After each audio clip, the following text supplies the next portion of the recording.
2025 NEET examination ചോദിച്ച വേറൊരു question. A full wave rectifier circuit with diodes D1 and D2 is shown in the figure. If input supply voltages 220 sin 100 pi t. ഇത് alternating E M എഫിന്റെ equation ആണ്. 220 sin 100 pi t. ഈ 100 പൈയുടെ പ്ലേസിൽ original ഇക്വേഷനിൽ ഒമേഗയാണ് ഉണ്ടാവുക. So നമുക്ക് ഒമേഗയെ അല്ലെങ്കിൽ 2πf, omega എന്ന് പറഞ്ഞാൽ 2π ഇൻറ്റു ഫ്രീക്വൻസി. ഒമേഗയുടെ പ്ലേസിൽ ഇവിടെ 100 പൈ ആണ്. അങ്ങനെയാണെങ്കിൽ പൈയും പൈയും കട്ട് ചെയ്താൽ ഫ്രീക്വൻസി എന്ന് പറയുന്നത് 100/2 എന്ന് വരും, അല്ലെങ്കിൽ ഫ്രീക്വൻസി 50 ഹെർട്സ് എന്ന് വരും. അപ്പോൾ ഇവിടെ നമ്മൾ സപ്ലൈ ചെയ്യുന്ന എ സിയുടെ ഫ്രീക്വൻസി 50 ഹെർട്സ് ആണ്. ഇവർ ചോദിക്കുന്നത് 15 മില്ലി സെക്കൻഡിലെ കണ്ടീഷനാണ്.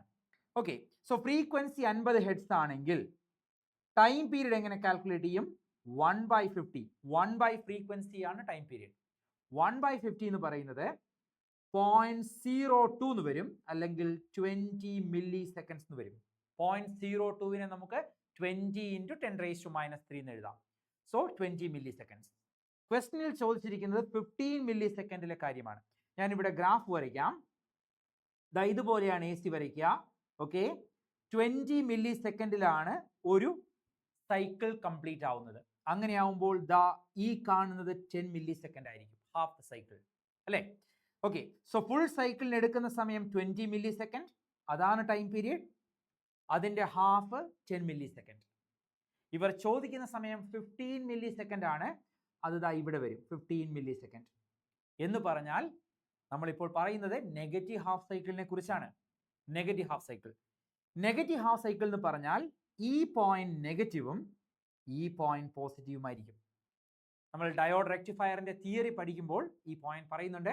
ഈ പോയിന്റ് നെഗറ്റീവും ഈ പോയിന്റ് പോസിറ്റീവും വന്നാൽ അതിനെയാണ് നമ്മൾ നെഗറ്റീവ് ഹാഫ് സൈക്കിൾ എന്ന് പറയുക. നെഗറ്റീവ് ടെർമിനൽ ഇപ്പോൾ ഡയോഡിന്റെ പി റീജിയനോട് കണക്ട് ചെയ്തിരിക്കുന്നത് കൊണ്ട് ഡയോഡ് ഇപ്പോൾ റിവേഴ്സ് ബയസ്ഡ് ആണ്. D1 ഡയോഡ് റിവേഴ്സ് ബയസ്ഡ് ആണ്. D2 എങ്ങനെയാ? D2വിന്റെ പി റീജിയൻ ഈ കാണുന്നതാണ് പി റീജിയൻ. പി റീജിയൻ പോസിറ്റീവിനോട് കണക്ട് ചെയ്തിരിക്കുന്നു. സോ അത് ഫോർവേഡ് ബയസ്ഡ് ആണ്. സോ ഒന്നാമത്തെ ഡയോഡ് D1 റിവേഴ്സ് ബയസ്ഡും രണ്ടാമത്തെ ഡയോഡ് D2 ഫോർവേഡ് ബയസ്ഡും. So D1 reverse biased, D2 forward biased. Correct answer option 3 ആണ്.